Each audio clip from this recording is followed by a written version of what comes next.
Hey kids, do you like professional wrestling? Well, we like professional wrestling too. This week, John Cena announces his retirement tour. We have ice cold takes on some of the three events of this week, and then on Vader Club, Arn and Terry Funk versus Sabu and Bobby Eaton from ECW When Worlds Collide. I am Jeff Hawkins. He is Chris Novembrino. We have watched a lot of wrestling. Some of it was good. um, Chris, what can you say about an NXT PLE that ends on a shot of Joe Hendry? Did you see that? Yeah, no, I did. No, I did. Realistically, I think the discussion for me coming out of this NXT show card, PLE card, or whatever, it will be remembered as one of the five worst NXT PLEs of all time. Yeah. This was a true nothing show. The only stuff of note was the main event results, and that was handled poorly. And to act like we don't know who the hell Joe Hendry is when we saw Joe Hendry already, and everybody already know it. The Joe Hendry at the end of the show thing is the thing you do if you've never seen Joe Hendry before. But we've seen him on the show. They opened up a battle royal with him that he Yeah. lost. I I think my note coming out of this weekend is the women had a great weekend. Yeah. Because the women's matches on both shows, I thought carried these things for the most part. Were they top tier? I thought Women's Money in the Bank was. I thought Women's Money in the Bank, once it got rolling, was the most enjoyable match of the weekend for me. And Sol and Kalani was They were over good. delivering. They were good, and I think Kalani is on her way to really refining a character of like the overly wound. She's ultimately going to shake out to be a heel. I remain convinced of this, but Really? it's yes, I think it's a Wow. slow burn though. I think like even the setup with her and Soul. Soul's all like, I don't like the rules. I don't like the structure. I do everything all vibey. She's quoting LeBron James. Meanwhile, Kalani Jordan's quoting Jordan. Now, I don't want to get into our nuanced takes on Jordan and LeBron James's figures. Suffice it to say that the reputation generally is that Jordan's a harder person to be a teammate with than LeBron James. And like I think that's sort of revelatory, but I also think even just the whole like I like structure, there's a lot of stuff in there that seems like it's all going to be perfectly wound and she'll be cool until she's not. See, I think she has pure babyface written all over her. I know they're gonna eventually turn her heel, but boy, much like Roxanne Perez, I don't want to see her a heel just yet. I think she can say the genuine things and make me believe them, as opposed to Soul, who was like in that vignette is saying, the kind of things you'd buy from Brookings catalog and put on your wall or something like that. It's like you expect her to be like she has like motivational posters with slogans on in her room, and she's just using those and quoting those in her vignettes and stuff. Only one. Well, actually, there's a secondary news story that's smaller, but John Cena surprise appearance on Money in the Bank yesterday said that 2025 will be his last year. Did not try and swerve anybody. Did not try and just came out and said yes. I am announcing that 2025 will be my last year in ring. Says he will be at next year's Royal Rumble in Indianapolis. Will be at the Elimination Chamber and Money in the Bank. Said later at the press scrum that he was going to try and get about 30 to 40 more matches in. I assume he will be one of the main draws on that first Raw on Netflix. That would be my Yeah, guess. I mean, I think that's got to be part of it. That's why they want him back. Does he get a title run? What title? One of the world titles. I don't think not necessarily the Cody world title, but maybe the maybe the Damian Priest one. Maybe, maybe. I could also see him like winning the U.S. title again or something and making that Oh, his. okay. I could totally see him going back to that U.S. title and sort of making the John Cena Open Challenge one more time, sort of thing. I could see And this would be a hell of a draw to me, especially in, what is it, October? When When I they're, lose, I retire. uh, no, not then, but for that first match on Netflix, going back to Rock Cena, and maybe like, for like, hey, getting in on that main event track, so to speak, for Mania next year or something to that, something with stakes on it. I don't know. Yeah, I mean, there's other things you could do. You could finally have Orton and Cena team up. That could be, that a fun sort of storyline. They become tag champions, and at the end of their story, they become friends. Huh. Okay. Yeah. People love Randy. They love to love Randy. They love Cena, and I think people are now at this point of nostalgia for both Orton and Cena. Like when I was watching Money in the Bank and listening to the way people sing Randy's song, that's nostalgia 100%, baby. I'm gonna be interested to see if he gets enough projects where he may have to actually cut back on dates as promised. Because this may be a shock to you, Chris. He's wildly in demand in Hollywood. He really is. I mean, he's doing a lot of different things. He's certainly doing more things than Dwayne is right now. I mean, he's shooting Peacemaker season 2. He has a number of comedies somewhere in the tank. They've found his niche as big, lovable, dumb guy in comedy. So they cast him in a million different things. Yeah, we'll see. I mean, he says he's gonna be at Money in the Bank. I don't think he's doing a Money in the Bank match. I just find that out of the realm of possibilities. I mean, it would be interesting to have Cena be holding the briefcase during his final year. That's true too, but that would come in July of next year if Right? he goes the full year. Okay, you sold me on that a little bit. And the other story I had is a little bit lesser. Stephanie Vaquer, fresh off of Forbidden Door, apparently has offers from both WWE and AEW. I got to see her match against Mercedes. I thought it was good, not great, but she really shined to the point where she turned the audience against Mercedes. Although that was a New York crowd going against a Boston person, so who knows? But Stephanie Vaquer's interesting. I like her a lot. I think she's light on English, which is going to be a problem in either company. Um, I mean, Is AEW at the point now where they have to overmatch whatever WWE is offering? um, I would guess so, but I would guess it also depends on whether or not Vakir wants to work CMLL still. Yeah, I mean, it feels like AEW's biggest problem here with diminished ratings and the downtrend is in these negotiations. They've got to offer these wrestlers more money, more years, or something. Yeah. Essentially, more guaranteed income off the Well, contract. AEW will overpay if they like somebody. Yeah, WWE will Well, not. yeah, and they find new and different ways to overpay. Like sometimes they just overpay for somebody based on their talent level. Other times they pay market value for a talented person and then they give them the Jay White treatment. So they've actually found a number of different ways to overpay. We have a plethora of shows that we could do in the lazy river of wrestling criticism, whatever we watch, whatever we had a chance to get to. Everything from last Friday's SmackDown up through the NXT Heatwave we just watched. And the reason I bring that up is because the best thing all week in terms of both weeks of wrestling, Paul Heyman? Paul Heyman. Oh yeah. My Oh yeah. God, Oh, just everything that was about so that. great. Getting the Everything about chance, that show. getting the chance to get power bombed in New York City, his hometown, in the largest arena in the world, or the biggest arena in the world to him, MSG, where he spent his youth backstage taking photos and sucking up to the Wizard and Lou Albano and other WWF luminaries, and to get written off with a power bomb from the bloodline through a table at age 57.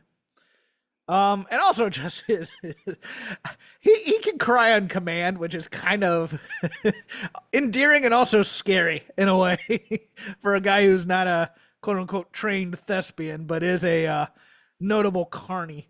But yeah, no, the Heyman stuff from last Friday, I that was top tier professional wrestling to me.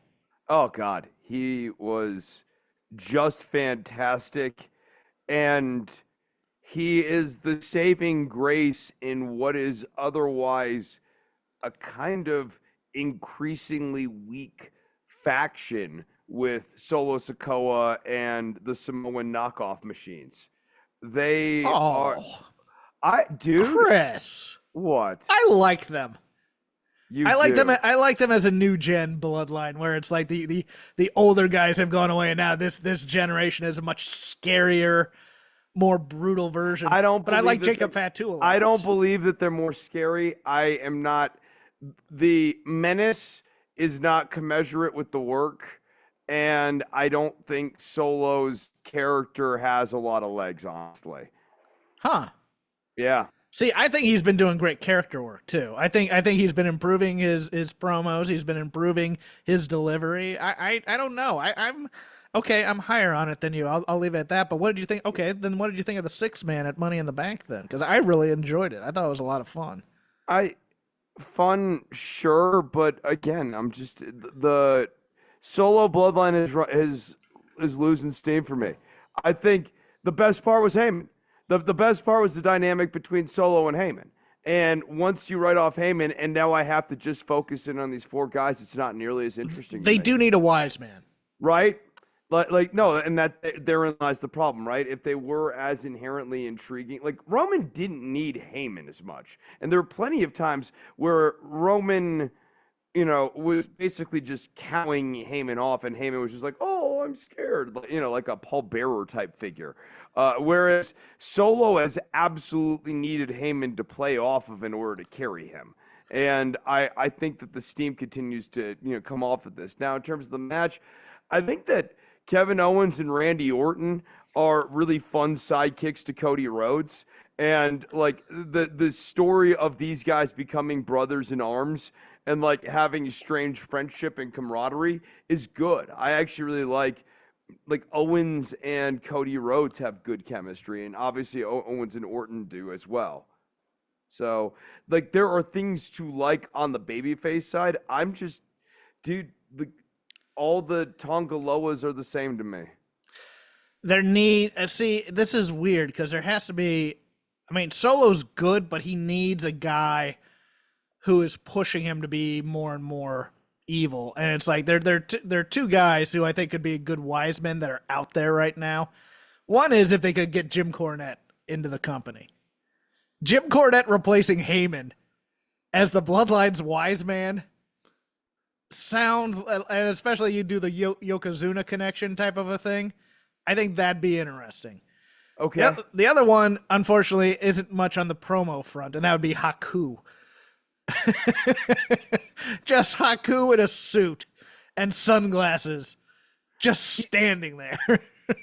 Yeah, but I think in our head we're like still seeing like Meng of 2006. Yes. Yeah. I'm not even saying like 90s Meng. Yeah, we're seeing like slightly old, but he's even older than that now. Cornette's not a bad choice, But there's nobody else out there, man. There's no, nobody in terms and of also, managers. right? And they've worked themselves into this corner of like the bloodline need to get more and more and more and more sinister, and like how do you really do that absent of taking the belt off of Cody Rhodes? And they shouldn't do that. I mean, putting the belt on Solo I think would be a mistake at this point. And if anything, I think this company needs to look at the NXT lessons this week, with Trick Williams in particular, and go like, we need to stop belting people too soon. Well, we need to stop doing clever stuff. Yes. Like the ending of that 4-way. Not Boy. to steal any thunder of yours if you wanted to go directly into it first, but No, let's go. Let's get right into that takeover show, because it was really, the entire show was built up to this main event because we're doing a title change. Yeah. I mean, I thought both women's matches were the highlights. Absolutely. We kind of already hit on that. Femi and Wesley kind of fell apart a little bit. Yep. There, because Oba kind of got a little lost, I think, and a little tired. The pre-show was fun in its own way. I did watch JC Jane and Jasmine Nix versus Ariana Grace and Carmen Petrovich, and then they split them up halfway through Takeover, Yeah. which is stupid. My big beef with NXT right now is they have 3 different authority figures on the effing show, and they don't need it. No, Between it's Stevie Turner, Rob Stone, and oh no, you're 4. Shawn Michaels. Shawn I mean, Michaels, yeah, Shawn Michaels in there, and yeah, Ava. yeah. Right, you have Shawn Michaels saying we're gonna do this thing with Ava, and it's like if Ava's the GM, Ava's the GM. If Shawn Michaels is the GM, Shawn Michaels is the GM. We don't need this many authority figures on there. Stevie and Stone, like, don't. I mean, Stevie should be angling for a title shot, but that would have made a lot more sense if Lola had beaten Roxanne tonight. Oh, the tag match was fun. Yeah. Chase U, and Frazier and A Kid, or Axiom. Sorry. Yes. I But, thought like, Duke Hudson had a rather good night, but I may be just overlooking the fact that he is a really good hot tag, as one person told me. He goes, he's the best hot tag in NXT right now, in terms of a fiery babyface type thing. But I thought Duke Hudson was having a great night for a while there. I think so as well.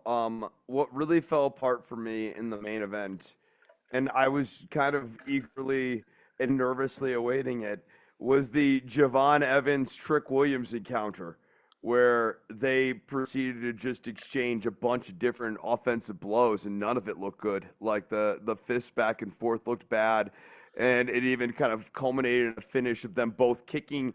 It was supposed to be like them both kicking each Yeah. other at the same time, but the timing on that looked horrible. I mean, it just kind of like looked like they just fell out of the sky together. I did howl at the Sean Spears, Ethan Page handshake and both go for the eye poke at the same time type Yes. of thing. But it wasn't that the whole like vibe of the match though, is that Yes. Page and Spears really had to do the work throughout the Yes. match to make Yes. the match actually have connective tissue. But I And hated that ending. I hated, Oh, hated, God, it was awful. hated, hate. That is clever as the enemy of good. That is. We need to think of a way for. They should have just belted Ethan Page in the match against Ethan Trick Page Williams. should have had a plan. Yes. It's a no disqualification match. He should have been able to handcuff Sean Spears or, tie him up under the ring. Basically set it up so that he can get, whoever his chosen target is, in for the win. But once again, it like makes Javon Evans. Like the other problem with this finish is, okay, it's like, oh, well, Javon Evans can eat the pin. Yeah, I guess, except that he keeps choking in every single clutch situation he's put in. Yeah, they keep saying he's 20, he's 20, he's 20, but that doesn't mean he's not an imbecile sometimes for doing these athletic moves and then getting caught. Right. Even in like a sort of kayfabe scenario, he's Yes. doing athletic moves that aren't paying off for him. And then, like, from a reviewer's eye, the timing on all of these is indie-rific. It's Yes. loose.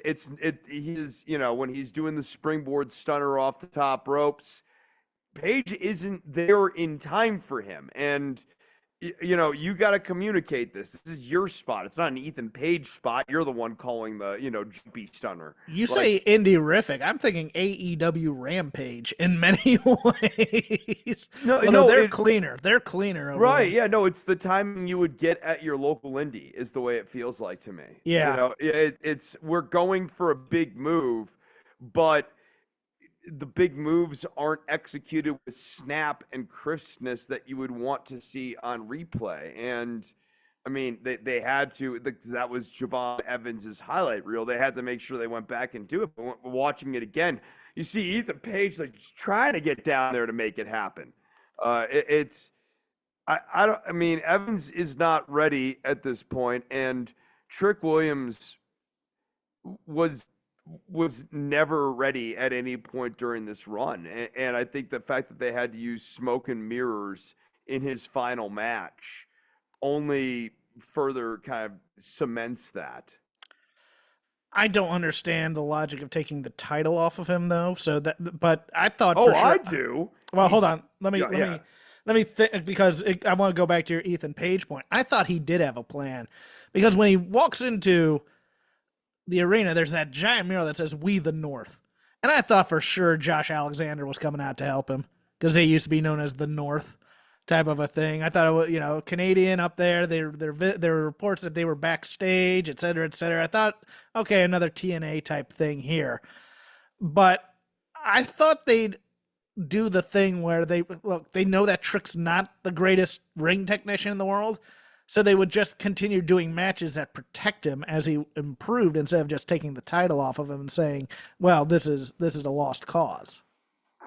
I mean, I think the issue is that he's been champion what now, 4 or 5 months? Yeah. He's over. I mean, he's over enough. People like saying "whoop that trick" in a context that won't get you into trouble. Yes. So I mean, I get that it's fun to say a naughty word, sort of thing, but he himself as a vibe is not a consistent thing. The look, the energy, the style, the speech, it's not all gelling together the way, like, for example, it does for Carmelo Hayes. Like, Trick feels a little more like he's trying to find his style. And then that extends only further into the ring, where his offense continues to be a mishmash of stuff. A mishmash of stuff generally glued together with crappy-looking kicks. And I don't know who told him that he needs to have a kick-based offense, but they need to go to timeout and not leave until they thought about what they've done, because it does not work for him. The bicycle kick that he did during this match, the man can't get up over his hip. And like the little spinny kicks when he went for the Booker T kick, and Booker's like, I know, I recognize that. I'm like, yes, I barely recognize that. It's like a child drawing the Mona Lisa. Like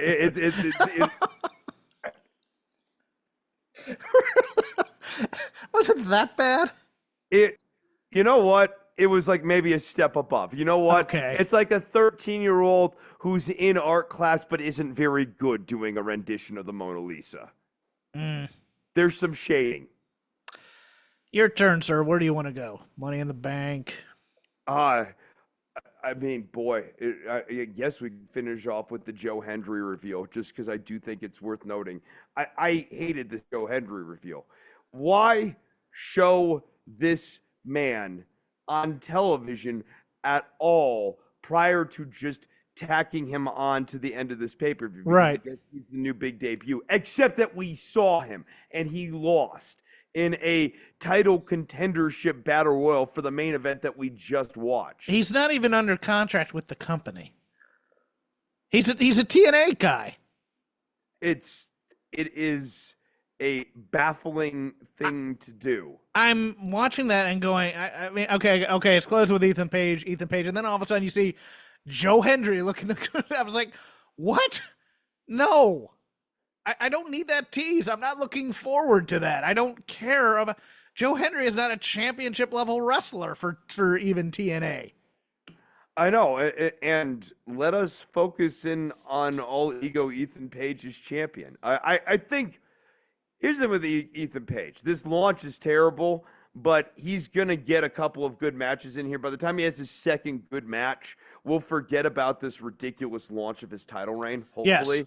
It'll be a thing we reference, but his second good, because he looked great. He was the thing that kept this title match together and made it watchable was Ethan Page's offense. All the power moves, all the stuff where he was driving the car, he was 100%, and Spears for his part was fine as well, but Page will settle in nicely as their champion.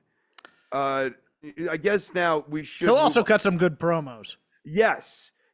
And I think that the right guy is champion. And, as compared to last show where that didn't happen, the right people winning for the health of the show, I think is always more important than even necessarily how you get there, though obviously that matters as well. Okay. And now you wanted to go to... I guess we'll do Money in the Bank, shall we? A fun show, not the cleanest show at times. Like, and I actually, the worst match for me was the first one. I didn't like the men's Money in the Bank all that much. I thought it was good. I didn't think it was anything spectacular, but I did enjoy Drew's story throughout the show. I did like that. But like you were talking about Carmelo Hayes, being one up on Javon, and he's just nothing on this main roster right now. I thought Andrade was okay, but they didn't give him a lot. I mean, Chad Gable really carried this match to me. Yeah, I agree on that too. And he is not going to be Chad Gable for that much longer, probably. I'm thankful they didn't do anything with the Wyatt Six. Ugh. And Chad during this match. That was my fear. When he's climbing up the ladder and he's all alone, I thought the lights were gonna go out and then smoke would come up and then, spooky crap. At least they didn't do that. But yeah, so Drew McIntyre starts off winning the briefcase. I liked Sami Zayn versus Braun Breaker. Boy, I thought that was a really entertaining match. The only low light of the match was just they didn't have the most clever of finishes. And I don't think running into a toe kick off of the spear really does the oomph thing that you need for a finish like that. He needed something else other than the hell of a kick. Right. I'm not saying the top rope brainbuster, you pull that out here because you're pulling that out for special occasions. But Sammy should have went for a moonsault. Like he does the Helluva kick and finishes off of the moonsault. Or he does the hell of a kick and then he actually hits the Falcon Arrow and pins, or the Blue Falcon Bomb, or whatever it is that everybody always kicks out at 2 with him on. Oh, yeah. But I'm with you. Braun was really good in this match. I thought just being his dad. The dynamic between them was so fun. Sami Zayn slowly turning more and more into Mick Foley, and I love it. Yes. That's a good call. And this match is like Sami Zayn, the veteran babyface who has much more seasoning and understands things better than Braun Breaker. Braun Breaker's still doing the heel thing, but there's a youth versus age thing that's also playing out here, where Breaker, as the heel, only really knows how to get the upper hand or regain the energy through power moves. And then afterwards, after he hits a power move, he's kind of vamping. There's like a difference between the veteran, slow, methodical heel where I know I'm going for the knee and I'm just slowly picking him apart and I'm taking my time. And Breaker's thing where he'd do a big move and then all of a sudden he's kind of like, all right, where are we going next with this? Where is this offense going next? And Zayn always knowing like some of the veteran tricks, knowing his way around the ring and using that against Breaker. I thought the dynamic on this was very, very, very good. I'm ready for another chapter of this. Loved Breaker's reaction at the end of the match. I think his facials are really good. Yeah. Breaker's eyes are very, very expressive, where they manage to sell anger, frustration, and shame all concurrently. He's a much better actor than either of his namesake in terms of his father or his uncle. Oh God, yeah. They are much better gym class bully type wrestlers, but Braun has a lot more charisma than either of those two, I think. Yeah, he's got more charisma and he's more complex. Yes. And I think that's ultimately going to hold him in good stead as well. That like he's just a more complex wrestler while still basically having all the same aspects of not quite the same size as Scott, obviously, but the same athleticism, like level of athleticism, just packaged differently. Where do you stand? Did Damian Priest forget to kick out, or did they not hit the music at 2 at the appropriate time? I was wondering if he bonked his head when I went and that's actually a good call, possibly. When I went and rewatched it, I mean, he wasn't even effing close. He seemed really out of it. And then he rolls, and he really seems out of sorts when he's rolling away when McIntyre comes out. And McIntyre doesn't even go to Priest, he goes on to Seth Rollins, which was a weird call too. So I think something was wrong with Priest. I'm wondering if during the sequence when Rollins went to do the knee to the head, because they did like the Falcon, so it's like a Seth Rollins superplex into the Falcon Arrow, Right. and reverse one is knee to the head, reverse two is knee to the head, finish the sequence. I'm wondering if Seth Rollins beamed Damian Priest with his knee, and then Priest just kind of like had his bell rung a little bit when he came down on that Falcon Arrow. And if he did, I'm positive that he's wearing a brace underneath his tights. So it might have been a metal brace that donked him. Ah, that could be it. That could be it. No, I hadn't heard that brought up, but I mean, because I watched it, rewatched it. Don't think. I mean, Rollins, his reaction is authentic, and you can even see in his eyes a searching for, okay, what the hell do I do now? Because the Vince rule here is you call it like a shoot. Call it like a shoot, yeah. So Rollins would have came up with that and instinctually would be thinking that this ref is going to count this as 3 and we're just going to figure this out on Monday.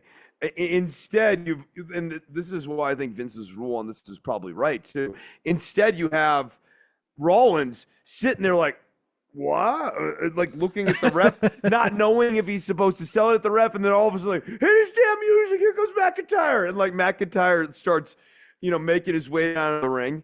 And I think the ref froze, blew the call, because in his mind, he's like, well, shit, we've got so many more story beats after this. Yes. I think, I have to plow through this. Yeah. I could see in, I think his name's Eddie's eyes. He's 1, 2, and he does the wipe thing in terms of like when you're counting 2 and you're not going to count 3, you do kind of the whiff of the mat type thing. And I didn't see his shoulder come up. No, and he didn't see his shoulder come up. No, Priest is not close. And he's just like, oh, I mean, you could just see kind of the fear of God in his eyes at that moment, because it's like, well, if I count the 3, if I had counted the 3, then all this stuff is moot now out the window. I discombobulate so many things off of this, right? Because downstream off of this sequence here, you need to still have Seth Rollins in this match. This match actually can't be decided because Drew McIntyre needs to come down and it needs to be a no DQ match. Right. Or so the ref is thinking. He's actually wrong on this, and this gets back to, I'm not trying to defend Vince here, but this is why you just call it like a shoot, because it doesn't actually matter. I'm going to tell you why here. Drew McIntyre comes down, now tries to cash in on new world champion Seth Rollins, all right? But CM Punk can still blow this for Drew McIntyre by just coming down and beating the crap out of Drew McIntyre. Drew McIntyre now has a blown cash in, doesn't have the title. Wins by DQ. Right. So Rollins still can't, because remember the stip is if Rollins loses, he can't go after the title again until Rollins would technically be champion. Oh, so, that's right. Yeah, okay. right. So that's the one thing that's blown, and then you can just run this. You can fix that on Raw. Yeah, right. You can fix this on Monday. So like this was, I mean, it's tough to make these calls in the moment, but the wrong call was made here because this is much more easily fixed. And here's the problem: they're still going to probably have to come around and fix this on Monday because too many people were too not okay with that finish. In the live audience there, I think they're gonna have. Triple H brought it up in the press scrum too. Yeah, I think they're gonna have to come up with something like Finn Balor paid off the referee, or that's what I was thinking at first. I'm thinking, is this an angle story type thing? Liv Morgan worked her feminine wiles on this referee to mess up this match. No, I'm right, because that would actually make that would do it. Right? Like she basically told this referee was, whatever charm she had, Priest has to win, so that she can come back and say to Priest, find the hotel card in the referee's locker or something like that. Yes, right. Like there's a number of different ways you could even write around that, but they're going to end up having to write around that now as well. Also, I mean, I guess they're gonna have to like maybe move this more into a Seth and Drew McIntyre are friends now sort of storyline, because like now Seth has also been screwed. So like Drew and Seth can be the like obnoxious we've been screwed brothers. And now allow me to praise the WWE main roster women's division. These women are tough as nails. And yeah, this match started out, a little bit clunky, but Zoe Stark, Io Sky, Lyra, Naomi, Stratton. Stratton hit that ground hard again doing a moonsault, and Chelsea Green, who, God bless Chelsea Green for being the faux babyface in this match as the hometown girl, pulling the unrepentant stupidity at the start of it by jumping up for the briefcase 5 times, which got me howling. And then at the end, she's taken this bump before, but it is still, I cringe every time I see it, from the ladder outside through 2 different tables. Tough as nails. Io Sky's Michinoku driver on Zoe Stark through the ladder bridge. Good God, those two are just hardcore. Everything Zoe's about a this gamer, right? Like Zoe never is, yeah. She's never scared to get roughed up. Like she like volunteers for. I mean, she whacked her head good early too on that God. thing she was doing from the outside of the ring into the inside. And Lyra, actually, I think Lyra has, since coming to the main roster, has really improved. I wasn't a big fan of hers even in NXT as a champion. But she comes in, she's game. I mean, she was taking backdrops on these ladders and stuff. I was She was good in tremendously NXT UK impressed. back in the day. Yeah. But yes. The bird stuff always bothered me, and they were making fun of her for that too on the show. But she's become a main roster wrestler, and she held her own in this thing too. But I had a blast watching this match. I really did. Yeah, I agree. And I think Tiffany's the right call. Because she's going to be involved in that Bayley and Nia story. Because she could always cash in on Nia if Nia, for some reason, beats Bayley in Cleveland during SummerSlam. And she's always like a safe person if someone's getting injured or whatever. You need to write someone off. Tiffy time makes sense. Yeah, on either show. If she just showed up on Raw one day and somebody was injured and they wanted to just put the title on her, yeah, definitely. And Tiffany's always been tough. We've said that a number of times. She just takes falls at a woman. She did that. She did once again. Did the "It's Tiffy time"? She screams and they don't catch her, and she kind of landed flat on her back again. It was like, you can't do that over and over and over again and survive. But I mean, it's a wonder at times. But yeah, I thought Io and Zoe especially. And Io's crazy. Io's just nuts. Just every time you watch her, she's putting a trash can on her head and diving off the top of a cage and stuff.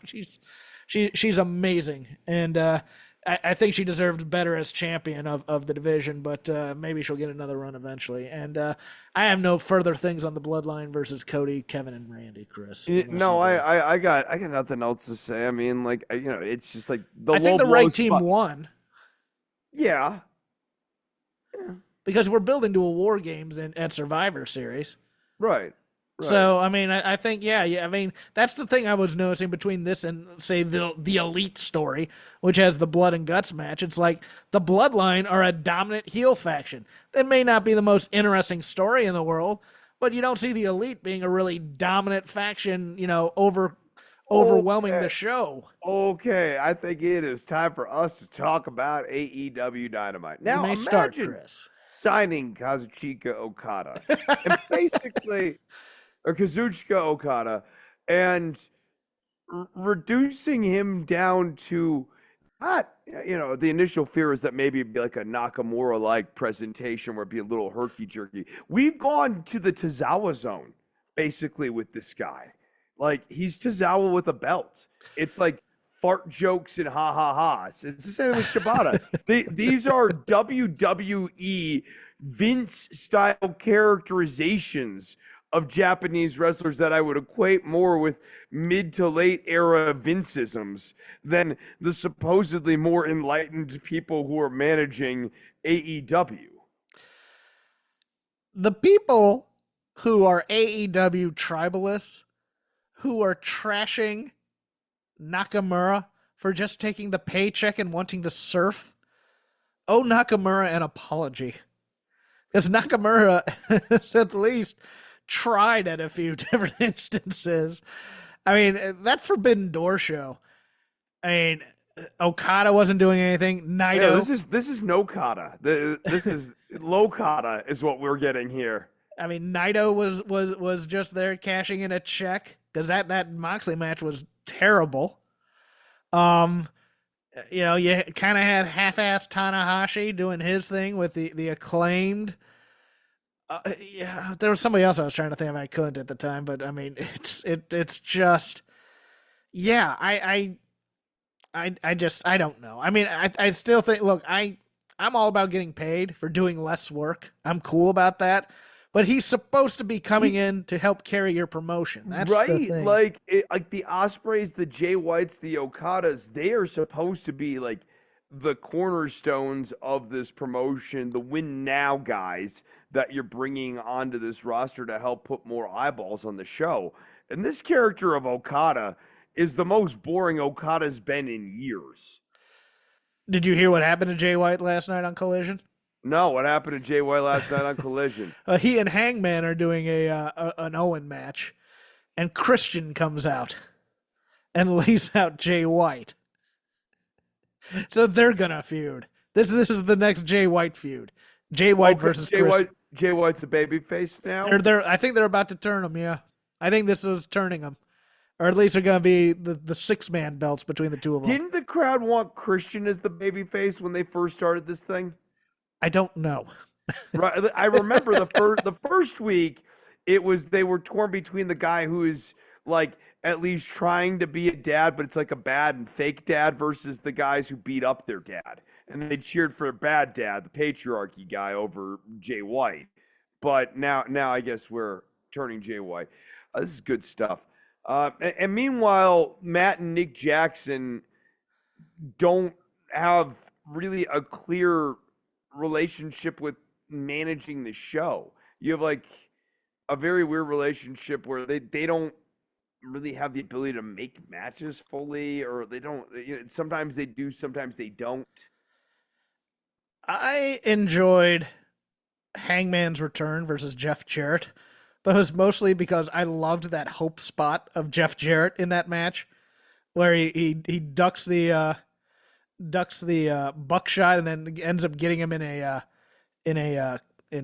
clover, not cloverleaf, what A sharpshooter. Sharpshooter. Oh, I Yeah, know. and he's doing all of Owen's moves and stuff. Yes. I really did enjoy that match quite a bit. That was the one part of the show that actually had heart for me, and then Yes. and then Jarrett didn't win, and I actually like, man, Jarrett beating Hangman Page in this tournament. It would be a loss that Hangman could absolutely win, and it wouldn't mean any, or wouldn't like, or could actually eat, and it wouldn't mean anything, and would absolutely set Jarrett White hot going into the finals here. I bought into Hangman getting DQ'd for kicking too much ass, and that Yeah. didn't happen either. I thought Yeah. that might have been not the worst thing in the world either. If you're gonna beat Jarrett, just beat the crap out of him so he can't continue in the tournament, and then the guy going up against him gets a bye, and just and then that's how we resolve that. But no, that was the one thing with Hart, because the thing that they were trying to do with Hart, which was Daniel Garcia is a backbone of AEW. And the betrayal, the beloved relationship between MJF and Danny Garcia that we've had low these many couple of weeks, and the betrayal of Danny Garcia. This is clever as the enemy of good again. Say, well, we need to figure out a way for MJF, who has gone heel, face, and heel in 3 weeks. Get him heel again. We're gonna make him look stupid in the biggest match of his career with the ring stuff. And then we're just gonna have MJF beat the crap out of it. Like, and Osprey for this whole sequence too, just in terms of blocking, Osprey just got done showing a tremendous amount of respect to Danny Garcia and doesn't like MJF. He should see MJF kick Danny Garcia in the nuts and be disgusted by this. No, he was walking to the back. Didn't see Right, it. right. Well, I respect you a whole lot, bruv. Oh, you got kicked in the nuts? That's awful, mate. Put some ice on it. Put some ice on it. Jeez. I'm just like, AEW can't plot to save its life, and it's killing me at times because it's just like, yeah, okay, two guys can go out and have bangers, and then they're back on Wednesday, and that banger meant absolutely nothing to any division or anything of that. It was just a match to have a good match. Here's the MJF line from Collision from his promo. He saw about ratings. He goes, guys like Osprey only care about ratings from guys named Meltzer. I care about ratings from a guy named Nielsen. Leslie Nielsen's still taking phone calls? Yes, he former.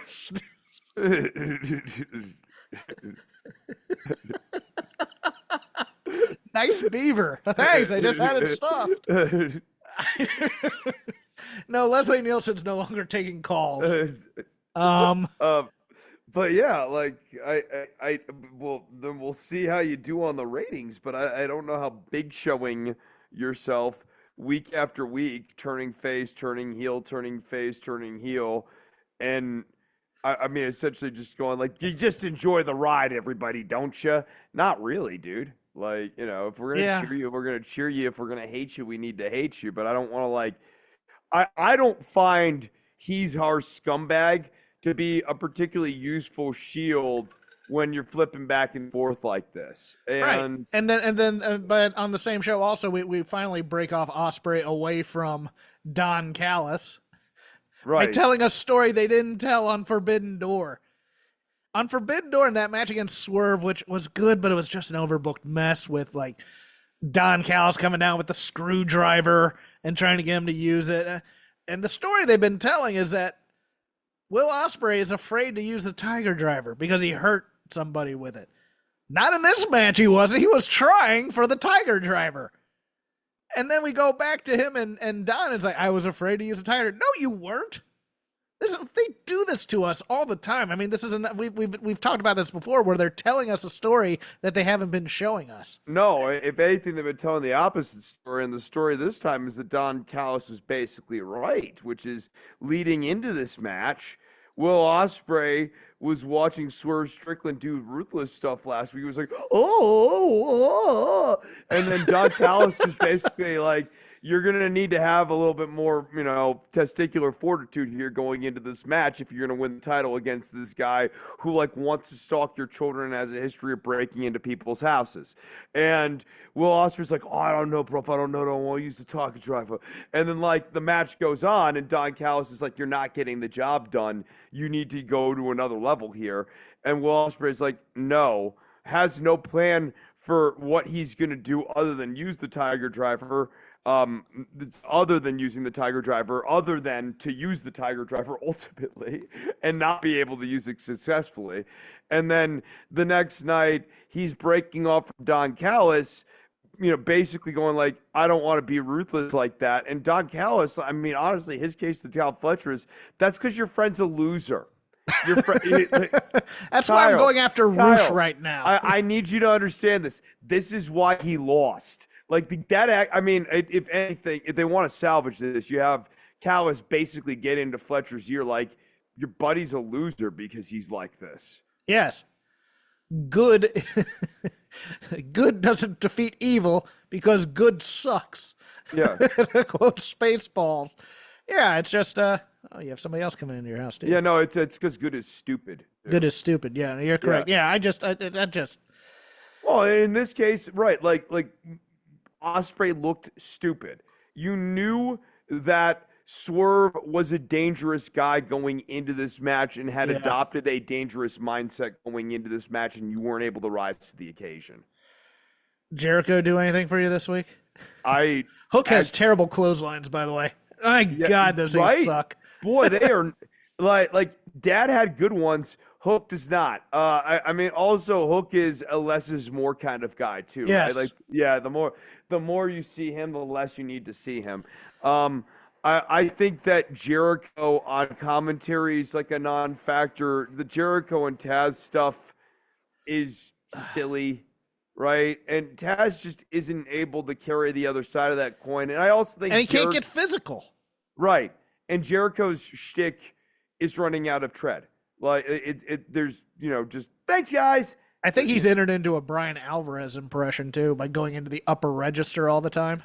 Oh, okay, okay. I don't know that for a fact, but I could see it happening type of a thing. It's a very much like the Bucks version of being the evil managers. Jericho's shtick that he's doing right now is deeply self-indulgent. It's like not it's doing it to pop the boys in the back and doing it to pop yourself. Yeah. Anything else on in AEW you want to talk about? I want to say there was actually Baker or Mercedes Monet. Yes, yes. Um I thought this was a great promo by Britt. When she came out at Forbidden Door, she didn't smile at all, and I thought it was nerves, and it kind of confirmed that because she looks like $1,000,000. She looks absolutely shredded. I think the problem with this pairing though is both Britt and Mercedes, who have an intense amount of respect for each other. Britt actually really likes Mercedes in real life, or at least did at one point. They're both naturally heelish. They both have that chip on that shoulder, that almost you don't think I'm the best, I'm going to show you type of chip on the shoulder that causes both of them to cut their opponents down all the time. Like Britt has that just instinct to sandbag somebody verbally all the time. Mercedes does in a way too, in her own way. This might be oil and water type of a thing in terms of I don't know if we can keep up Britt as the. I mean, they're gonna try and make her. They're gonna try and do AEW versus WWE, which is going to be interesting. And also, Britt's not as good a wrestler as Mercedes.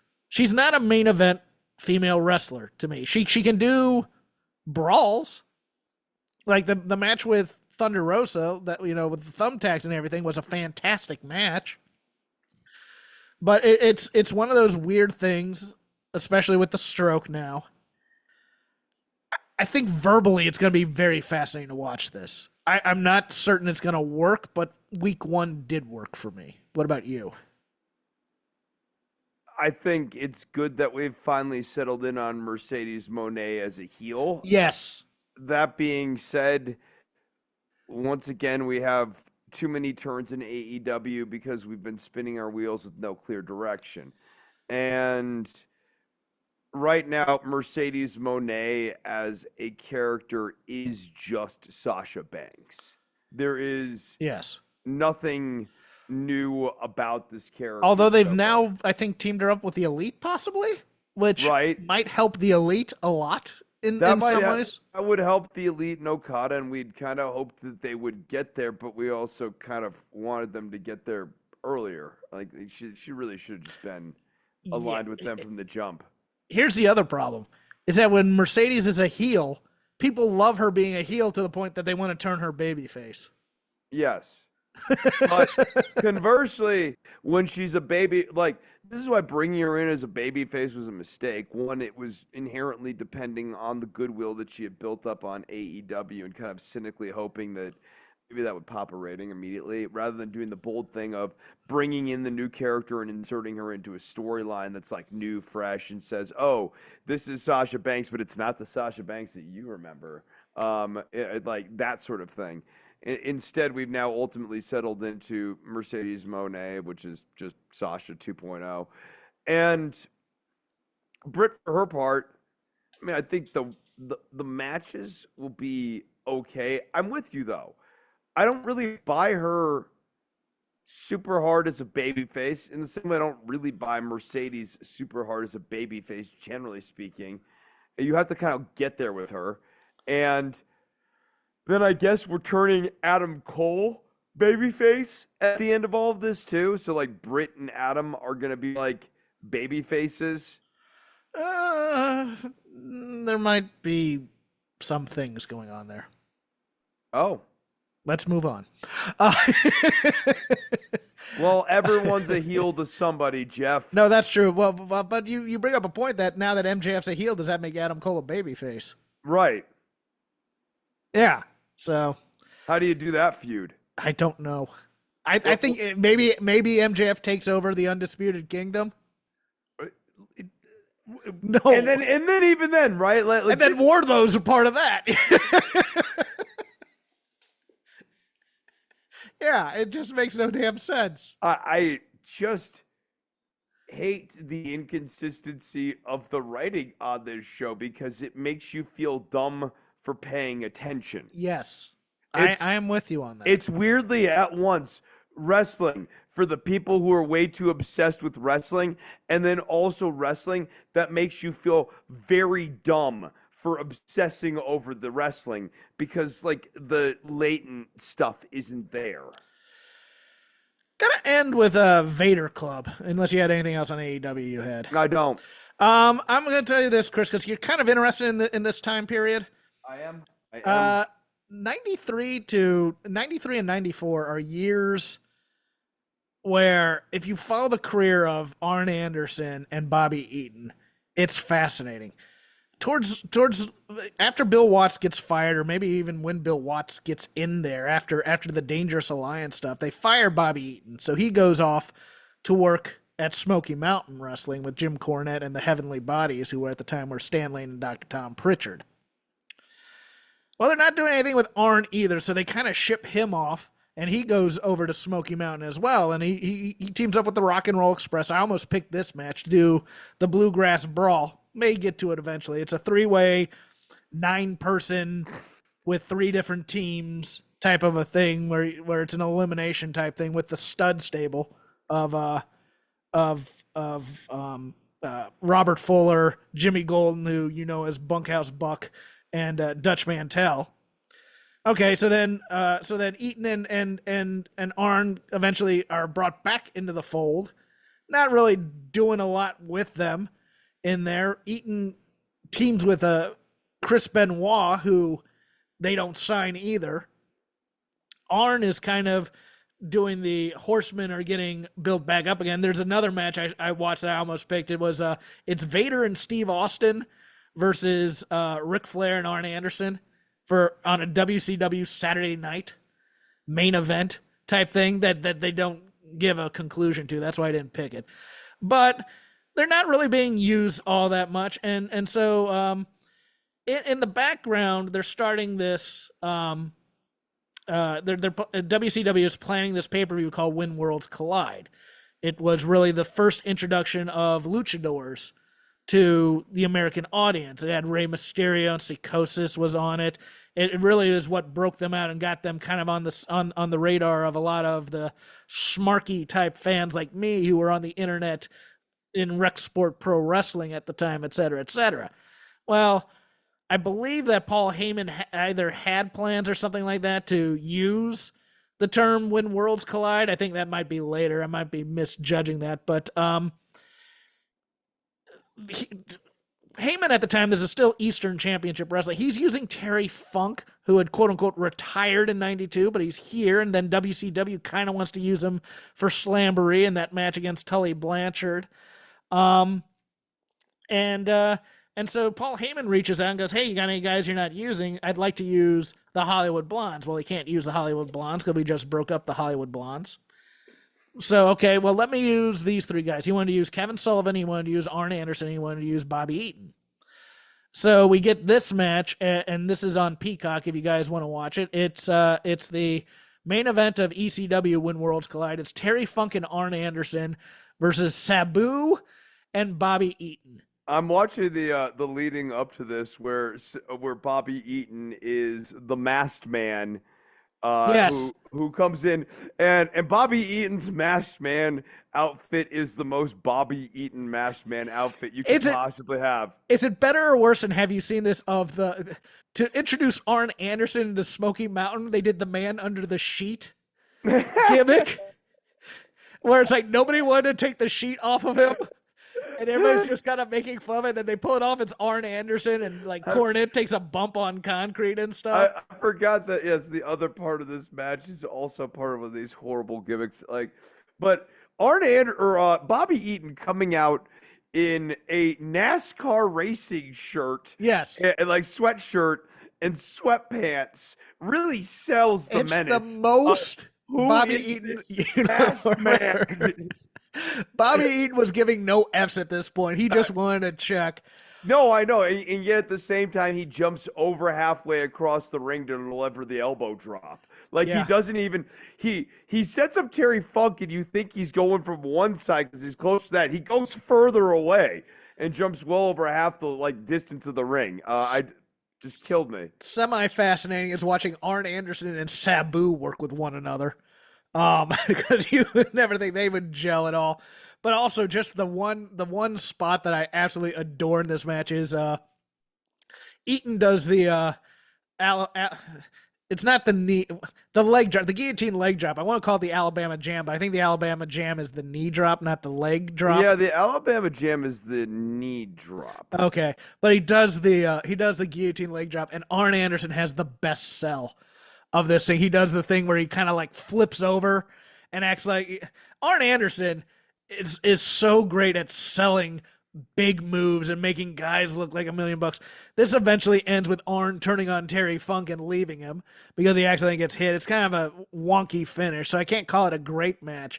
But I was in the mood for some Bobby Eaton and Arn Anderson because I just kind of get in that mood sometimes. Maybe next time I'll do them as a team. Yeah, right. They're an interesting WCW tag champs. They don't have a lot to work with there, but no, they're good tag champs. 91, right? Because Right. they were brought together by Michael Hayes because it was originally going to be a three-person team, kind of like doing the Freebird rules, and they were calling them. Oh, we each represent the three greatest tag teams of the '80s, and then Michael Hayes quit WCW to go be Doc Hendricks in WWF and never wrestle again. He was like 35 and he looks 50. But yeah, maybe that's the craziest thing to watch with the old Michael Hayes stuff. It's like there are times where I am watching Michael Hayes and I'm like, God, how old is he? And then he's like 3 years younger than I am now. And I'm like, how? The road will own you, brother. Oh my God. Yeah, like it's just in 4 years he aged like 20. But it's on Peacock if you want to watch it. ECW When Worlds Collide. It is the main event there. Chris will have a selection sometime next week for Vader Club. I'll get that out as soon as he selects it. But let's end it there. You can follow me on X at CrapGame13. You can follow Chris on Instagram at DOCTOR_NOV. We are part of the Voices of Wrestling Podcasting Network. Podcast for all of your niche wrestling loves. Go listen to The Good, The Bad, The Hungry. Go listen to The Flagship with Rich and Joe. Go listen to the 5-Star Match Game. That's always a fun show as well with Joe Gagney. I also do a show called The Dynamite Show. We go live 20 minutes after Dynamite goes off the air. That is on Fight Game Media on all your podcatchers. Audio drops the next day. We do a thorough deconstruction of that week's Dynamite, myself and Paul Fontaine of Figure 4 Weekly. Chris, what plugs would you like? Get guitar lessons on Instagram, or DOCTORNOV or _NOV on Instagram. And we'll see you next week.